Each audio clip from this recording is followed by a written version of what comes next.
Good morning, respected judges. I am Dr. Deepak Mishra. My EIS ID is 12337. There is no financial disclosure. As per introduction, we all are knowing that cataract surgery is known for the dry eye, and there are various factors identified time to time. So, but this dry eye is temporary. So I would like to, we planned a study to find out identify the incidence of dry eye in the cataract surgery and then compare the pattern of dry eye and the phases in phaco and SICS.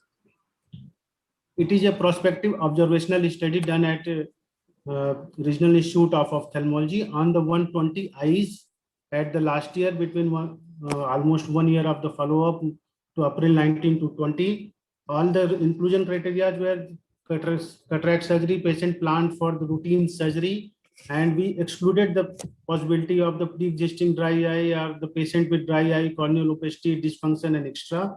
A proper institute ethical clearance and were taken from the Institute Ethical Committee, and declaration of NSK guidelines were followed.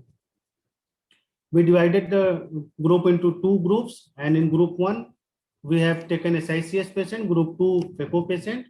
We do pre-operative and post-operative Shermer's test, BUT, and ocular surface disease scoring based on the 12 objective questions, mild, moderate, and severe, and follow the patient at 1 week, 1 month, and 2 months. Dr. Deepak. Yes, sir. Sorry, sir. Anything, sir? No, it's fine. Please go ahead. Okay. From the observation and result, we have a slightly female predominance in the study, and the mean age was the 61 years plus minus 8.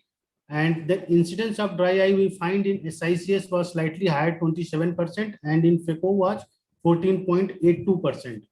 This is the graph which shows how we have a decreased incidence of dry eye at 1 week, 2 months, 1 month, and 3 months. And these are the parameters in which we have find out what are the parameters for dry eye, butane, Shermer's in SICS and phaco, and we have a significant finding p-value in both of them as we considered as dry eye. And this is the graph showing TUV, Shermer's, and ODI scoring. Here we have find out all are significant difference from the basic pre-operative to the maximum at the 1 week. And again, it comes to the normal. There is a rising trend becoming to normal at the end of the study. I am skipping the discussion.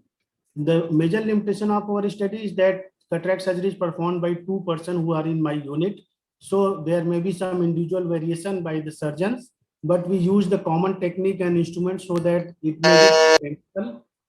The corneal sensitivity was not assessed, and we cannot do the post-operative dry eye, and the visual assessment was not done in this study. Now coming to the conclusion, the incidence of dry eye is higher in SICS as compared to phaco.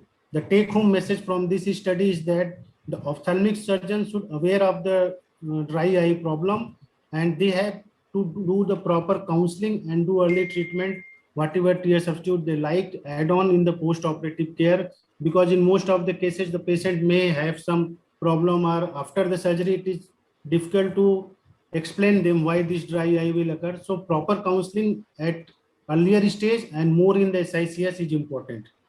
These are my references. Thank you, sir. Thank you, all. Dr. Deepak, can I ask you a quick question? Yes, sir. Why the incidence of dry eye was more in the SICS? Like because of the incision size, or there were other factors which were involved in contributing the high incidence of dry eye in the SICS group? Sir, two things. One is the, as you said, the incision of the marking, and second is, sir, delayed wound healing. Because in the cases of SICS, there is chances of delayed wound healing, what we have compared as compared to phaco. That is, I think, is the more important factor as compared as marking.